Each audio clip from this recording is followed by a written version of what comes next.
Also, adding to this as well is that agnosticism and atheism is also a spiritual disease. It's not just, as Dr. Saab said, very valid point, logic and reason. Also, there is a spiritual element. And therefore, as you respond to these questions, perhaps... You're muted, Armin. You're muted. So I have to pause this here. Sorry. Yeah, no, it's great. This is like spiritual disease. Okay, this is like, imagine, like, I mean, we do say that. First of all, actually, no, you don't have to imagine it, because I do say it. Islam is not a spiritual disease. It is a disease, okay? But we get so much crap for when I say Islam, Hinduism, Christian, actually, no. Mental illnesses and... Yeah. No, I don't say it's a mental illness, because that you need to be a professional to be able to say what's a mental illness. But I can't say it's a disease. I can't say it's a virus. I can't say it's cancer, which is all of that. But I get so much crap for saying that, right? Like I get like I'm nobody compared to these people. I'm nobody compared to these people, and yet they have such giant audiences, and they say atheism is like a spiritual disease. And nobody thinks like, hey, like this you guys are being hateful towards atheists. Nobody responds like that. I mean, I wouldn't even respond like that, because I think it's okay for you to attack an idea, because he said atheism. He didn't say atheists. He said, so I think that's totally fine for you to say something like that.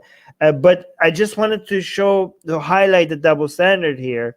Do you guys think there would be ever a backlash against Yasir Qadhi for saying that atheism is a disease, the same way that we get a backlash, even though we're like nobody? How many people come after us when we say Islam is a disease? Like, just wanted to highlight that, because again, this is one thing I'm very sensitive about, because my main activism is fighting religion is secondary to me than protecting atheists, right? Yeah. So that's why this triggers me a lot. But yeah, go ahead. I'd also like to at this point out, like, this is a really whenever they talk about this, this reminds me of this verse in Surah 8 verses 55 and 56.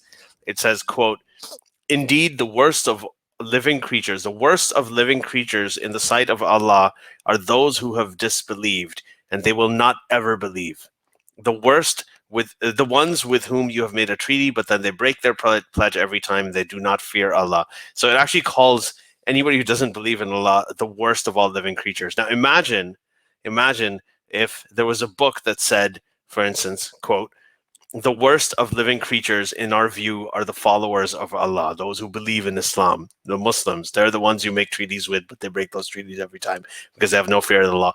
Imagine if that was the thing. If you take any of these verses in the Quran about disbelievers and you just change them, if the Quran said what it does about disbelievers, if there was any book that said the same thing about Muslims, then heads would roll.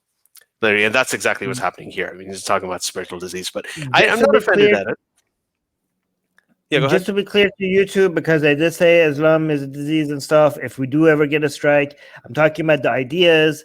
I'm not talking about the people. I think the Muslims are the victim of Islam. I disagree with Islam, and that's why I compare it to a disease. But that means I also always say that the best way to fight Islam is to befriend Muslims. This is an anti-ideology. There's no way that I'm promoting any form of hate or any form of discrimination against an entire group of people which are Muslims. Okay.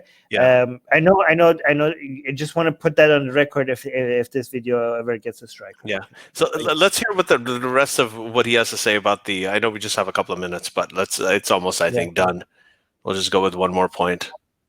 You emphasize the spirituality that is needed to be a good holistic human being, because science and reason only take you so far. The human soul also needs some ibadah, some ta'alluq with Allah subhanahu wa ta'ala, and science can never give you that purpose in life. Science and rationality can never give you the spiritual feeling of happiness that comes when you worship Allah subhanahu wa ta'ala. The fitrah that Allah created us upon, it needs as well some spirituality. So in tackling these issues of agnosticism and atheism, we have multi-pronged approaches. We take science and rationality, we take logic and reason, we obviously take the Quran and Sunnah, and we also bring in the element of spirituality. And inshallah, those that are sincere, and that's the big if they are sincere, then inshallah they will definitely come back to the faith, because you cannot be an atheist if you're fully logical and rational, and also if you understand the needs of the soul. Yeah. The atheist, somebody who is insisting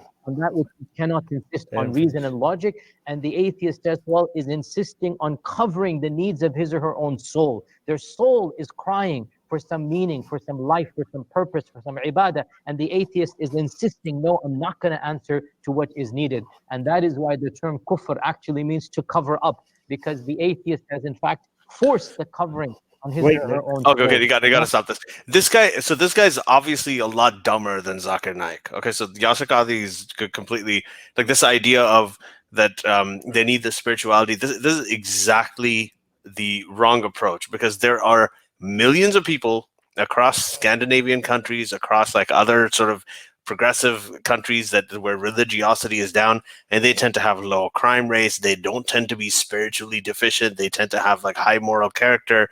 They tend to have like a good, ethical, just society.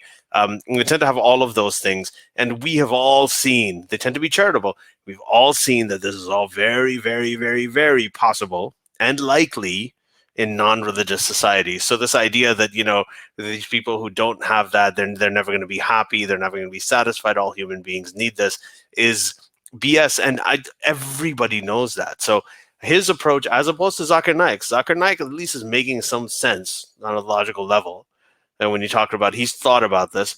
Yasir Qadhi, I don't think he has really read any of the arguments that counter his case. I think he's just kind of riffing there.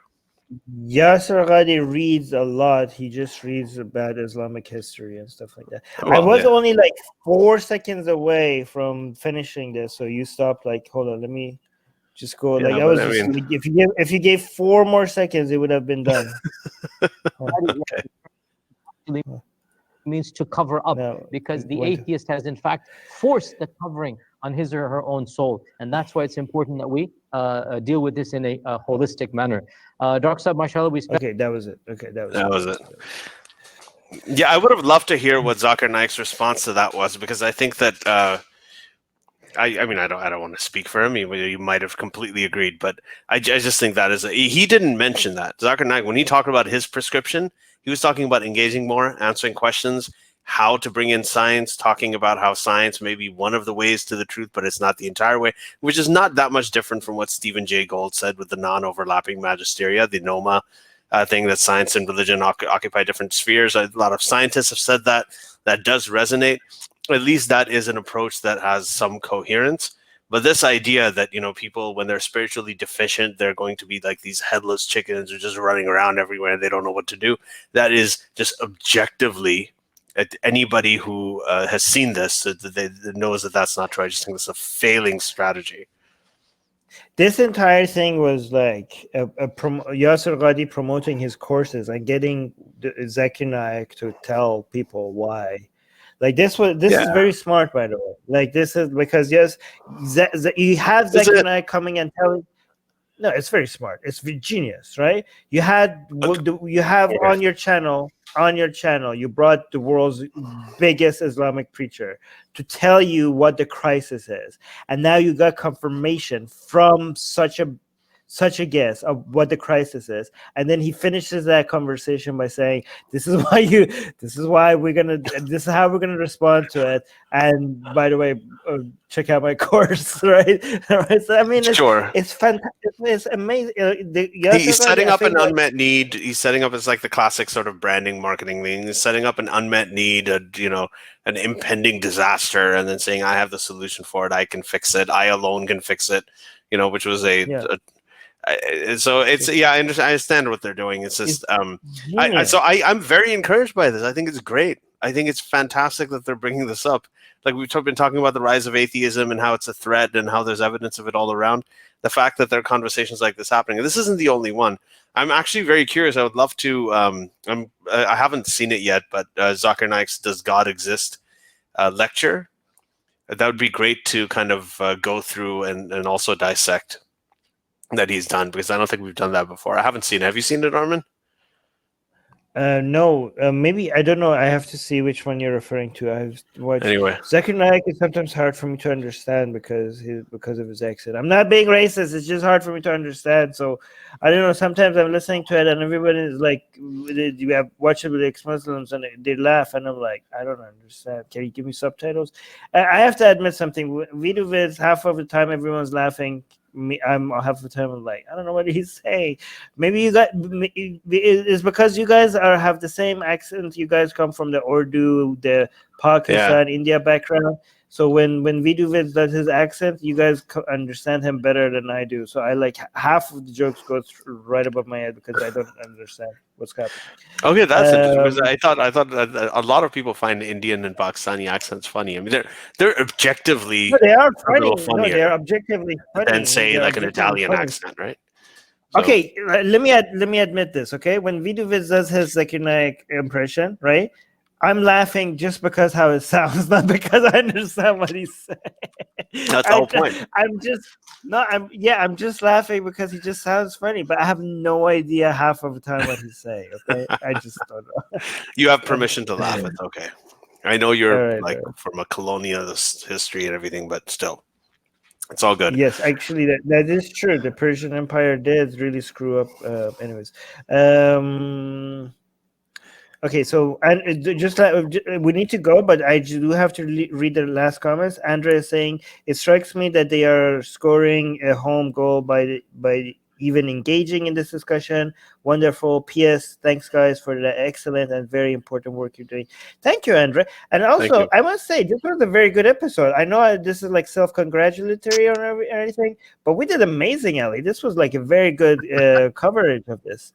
You know, I don't care if you disagree. This was a fantastic. Wait, what is Susanna saying? She's saying Italian accents are pretty funny too. Yeah, they are funny, but they're also very musical and sexy because everything ends with a vowel. Like if you want to say bastard in Italian, you say bastardo. It sounds beautiful in music. Everything ends with a vowel, right? There is something really hot and sexy about it that doesn't happen with Indian accents and Pakistani accents and say Chinese accents. I know this is racist of me, but I'm an Indian Pakistani guy, and I know I can talk like this all I want. So it's just not as other advantages, but so. Alex, you want to read Alex? Alex is saying, Ali, I think you're confusing a society of peaceful, prosperous people with a society of happy people. So not true. There are actually these societies, happiness metrics are also very happiness good. Index, they're also up. But listen, like sometimes we tend to parse these details, but come on, I mean the happiness index does look at peace. It looks at prosperity. It looks at sense of security that people have. These things are directly correlated with happiness. So this is kind of, I think we're parsing way too many details. Oh, Susanna said, just hearing Ali say bastardo made me giggle. Only giggle? Oh, God, what am I doing? Anyway, Katie's saying Zakir Naik's accent is hard for some Indians to understand as well from what I have seen. Okay, yeah, I mean, he also has I'm not being racist then. I gotta say, I admire Zakir Naik because, I mean, not only does he have that accent that's like just absolutely fucking hilarious, but on top of that, he also has a lisp. And both of those things together, yet he has been so successful and so massive. That's actually a testament. He's also funny looking. Impressive. He looks like he's part of the Looney Tunes thing, right? He could be a character on Looney Tunes cartoons. I'm actually impressed by Zakir Naik because his looks and the way he sounds, the odds should have been against him, and yet he managed to. He did it. So. Hats off to you, Zakir Naik. I wish you weren't spreading poison, but you did it. You're this other sort of diminutive guy with a really funny sort of mustache in the middle of his face, and he had his hair like a constant comb over, but he also ended up doing pretty well. Hey guys, if you want to join these streams live, get your comments and questions read by Ali and Armin and the guests, and most importantly, to get full access to the full video versions of all these episodes, become a patron. Link in the description below.